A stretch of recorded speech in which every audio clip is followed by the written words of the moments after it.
নমস্কার বন্ধুরা, আজকে যে চাকরি বিজ্ঞপ্তিটা নিয়ে এসেছি সেটা হচ্ছে কলকাতা হাইকোর্টের তরফ থেকে এই রিকোয়ারমেন্টটা চালু করা হয়েছে। এখানে টোটাল 291 পোস্ট রয়েছে, মানে 291খানা ভ্যাকান্সি এখানে রয়েছে। টোটাল 291খানা ভ্যাকান্সি রয়েছে। সেই ভ্যাকান্সির সমস্ত যাবতীয় বিস্তারিত আমাদের এখানে আলোচনা করে দেবো নোটিশের মাধ্যমে। তো এখানে সবার প্রথমে যে অফিসিয়াল নোটিশটা আছে, সেই নোটিশে আমরা কীভাবে অফিসিয়াল নোটিশটা ডাউনলোড করবো এবং সেখানে গিয়ে অফিসিয়াল নোটিশে কী কী রিকোয়ারমেন্ট বলে দেওয়া রয়েছে সেইটা গিয়ে আমরা একবার দেখে নেব। এই যে সাইটটা দেখতে পাচ্ছেন, এই সাইটের লিঙ্ক আমরা আপনার ডিসক্রিপশন বক্সে দিয়ে রাখবো। এই সাইটে এসে আপনারা দেখতেই পাচ্ছেন নোটিফিকেশন নম্বর 6785RG, অর্থাৎ ডেটেড 1/8/2024। এইখানে 290 পোস্ট এখানে বলে দেওয়া রয়েছে যে lower division clerk, assistant, upper division clerk, এখানে সমস্ত যাবতীয় ডিভাইডেড করে ভ্যাকান্সিগুলো বলে দেওয়া রয়েছে। এবার যে অফিসিয়াল নোটিশটা রয়েছে সেই নোটিশটা নিয়ে আমরা বিস্তারিত আলোচনা করব। এই যে নোটিশটা দেখতে পাচ্ছেন, এটা হচ্ছে অফিসিয়াল নোটিশ। এই নোটিশে আপনাদের বলে দেওয়া রয়েছে, অর্থাৎ UR caste, SC, ST, OBC সমস্ত কাস্ট অনুযায়ী এখানে ভ্যাকেন্সিগুলো পুরো ডিভাইডেড করে দেওয়া রয়েছে।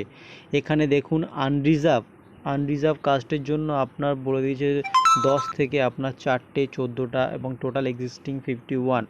এই ভ্যাকেন্সিগুলো এখানে রয়েছে। আপনার এখানে স্যালারি, আপনার যদি লেভেল 6 থেকে স্যালারি স্টার্ট হচ্ছে, সেই স্যালারিটা আপনার হবে 22,700 থেকে 58,500 পর্যন্ত, অর্থাৎ আপনার স্যালারিটা রয়েছে 22,400 থেকে 18,500 পর্যন্ত, এবং মিনিমাম আপনি 24,100 এখানে পেবেল রয়েছে। তো এডুকেশন কোয়ালিফিকেশান কী লাগছে, এখানে শিক্ষাগত যোগ্যতা কী লাগছে, মিনিমাম আপনারা 12 পাসে এখানে আবেদন করতে পারবেন, এবং সঙ্গে আপনাদের স্টেটের সম্বন্ধে কিছু নলেজ আপনাকে অবশ্যই থাকতে হবে। এবং এজ লিমিট এখানে 40 ইয়ার পর্যন্ত, এখানে 18 থেকে 40 বছর অবধি এখানে এজ লিমিট রয়েছে। এবং প্রত্যেক ভ্যাকান্সি অনুযায়ী, অর্থাৎ প্রত্যেক পোস্ট অনুযায়ী সমস্ত যাবতীয় বিস্তারিত এখানে আপনার তুলে ধরছি আপনাদের সামনে, এবং এক্সামের প্রসেসটা আপনাকে বলবো। এবং সবার প্রথমে এখানে দেখে নিন যে সিরিয়াল নাম্বার 1 আনরিজার্ভ, অর্থাৎ অরিজিনাল সাইড এক্সিস্টিং 10, এক্সপেক্টেড 4, ঠিক আছে। এবং এখানে এর পরে রয়েছে আনরিজার্ভ এক্সেপ্টেড ক্যাটাগরি, তারপরে আনরিজার্ভ এক্স সার্ভিসম্যান, অর্থাৎ যারা এক্স সার্ভিসম্যান তাদের জন্য ভ্যাকেন্সিটা দেখে নিন। এবং এর পরে রয়েছে locomotor disability of cerebral Plessis, এখানে সমস্ত ডিভিশন অনুযায়ী এবং তার সমস্ত যাবতীয় বিস্তারিত এখানে রয়েছে। এবং এরপরে সবার প্রথমে আমরা চলে আসবো যে এখানে যে এক্সামটা রয়েছে, আপনি দেখে নিলেন এখানে আপনি 12 পাস অবধি আবেদন করতে পারবেন, ক্লিয়ার। এবং এরপরে যে এক্সামের প্যাটার্নটা হবে, মানে পরীক্ষাটা হবে, সেই পরীক্ষার প্যাটার্নটা কী এবং সেই প্যাটার্নটা এখানে আমরা আলোচনা করব। এবং সবার প্রথমে প্রথমে ফেজ 1-এ আপনার এক্সাম না হবে, সেটা হচ্ছে প্রিলিমিনারি স্ক্রিনিং টেস্ট, অর্থাৎ আপনার 90 মিনিটের এখানে পরীক্ষাটা থাকবে। সেখানে আপনার অ্যারিথমেটিক রয়েছে, জেনারেল নলেজ রয়েছে, অ্যান্ড কম্পিউটার প্রফিসিয়েন্সি রয়েছে, এবং জেনারেল ইন্টেলিজেন্স রয়েছে, এবং ইংলিশে রয়েছে। টোটাল আপনার মার্কস থাকবে 100, এবং এটা সম্পূর্ণ ওএমআর বেস, অর্থাৎ ওএমআর সিটে মানে আপনাকে হবে। এবং এখানে আপনার বলেছে যে নেগেটিভ মার্কিংও রয়েছে, অর্থাৎ আপনি যদি কোনো অ্যান্সার ভুল দেন তার নেগেটিভ মার্কিং এখানে রয়েছে। এবং পেপারটা সম্পূর্ণ হবে ইংলিশের ওপরে, আপনি ভালো করে দেখে নিন, পেপারটা সম্পূর্ণ ইংলিশের ওপরে হবে।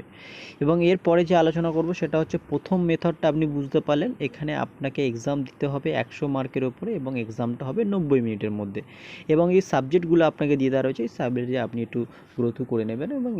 এবং এরপরে ফেজ 2, অর্থাৎ ফেজ 2-তে আপনার কি বলে দেওয়া হচ্ছে, ফেজ 2-তে এখানে আপনাকে কি করা হবে, রিটেন টেস্ট নেওয়া হবে, অর্থাৎ যারা ফেজ 1-এ পাস করবে তাদের ফেজ 2-তে রিটেন টেস্ট দিতে হবে।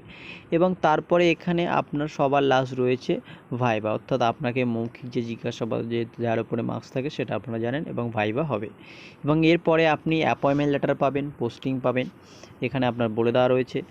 এবং এরপরে আপনার স্টেট অনুযায়ী যে ফিসটা রয়েছে সেটা হচ্ছে, আপনি যদি এসসি কাস্টের জন্য হন, অর্থাৎ এসসি এসটি এই দুটি কাস্টের জন্য 400 টাকা, এবং বাকি যারা রয়েছে তাদের সমস্ত ক্যাটাগরির জন্য 800 টাকা করে এখানে আপনাকে ভ্যাকেন্সি ফিস আপনাকে দিতে হবে, অর্থাৎ এক্সাম ফিস। এবং সেটা নন রিফান্ডেবল, অর্থাৎ এখানে আপনার কিন্তু ফেরতের যোগ্য নয়।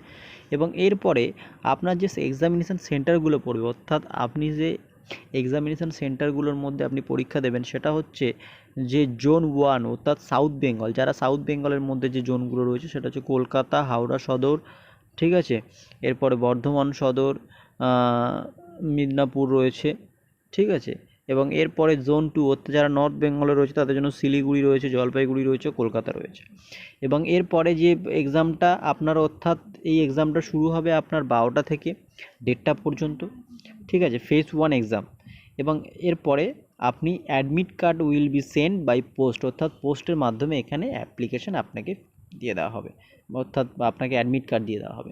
এবং এরপরে জেনারেল ইনস্ট্রাকশন অর্থাৎ ক্যান্ডিডেট, অর্থাৎ আপনার এখানে কিভাবে আপনি অ্যাপ্লাই করবেন, এখানে সমস্ত প্রসেস আপনার দিয়ে দেওয়া রয়েছে। এবং আপনি কোন সাইডে গিয়ে অ্যাপ্লাই করবেন সেই সাইটটাও এখানে আপনার দিয়ে দেওয়া রয়েছে। এবং কিভাবে অ্যাপ্লাই করবেন সেটা আমি আপনাদের সামনে বিস্তারিত তুলে ধরছি। আর এখানে যে লাস্ট ডেটটা রয়েছে, আপনার লাস্ট ডেট রয়েছে আপনার 26/8/2024, অর্থাৎ আগস্ট মাসে 26 তারিখে এখানে ক্লোজিং ডেট রয়েছে। এবং সেই ক্লোজিং ডেটে আপনাকে লাস্ট ফর্ম ফিল আপ আপনাকে আমরা নেক্সট ভিডিওতে এই অ্যাপ্লিকেশন প্রসেসটা নিয়ে সম্পূর্ণ আলোচনা করব। এবং অবশ্যই আমাদের ভিডিও শেষ অবধি জুড়ে থাকার জন্য অসংখ্য ধন্যবাদ। এবং আমাদের চ্যানেলটিকে অবশ্যই সাবস্ক্রাইব করুন এবং এরকম চাকরির বিজ্ঞপ্তি ডেইলি লেটেস্ট পাওয়ার জন্য সবার আগে আমাদের চ্যানেলটিকে সাবস্ক্রাইব করুন এবং পাশে থাকা বেল আইকনটি প্রেস করুন।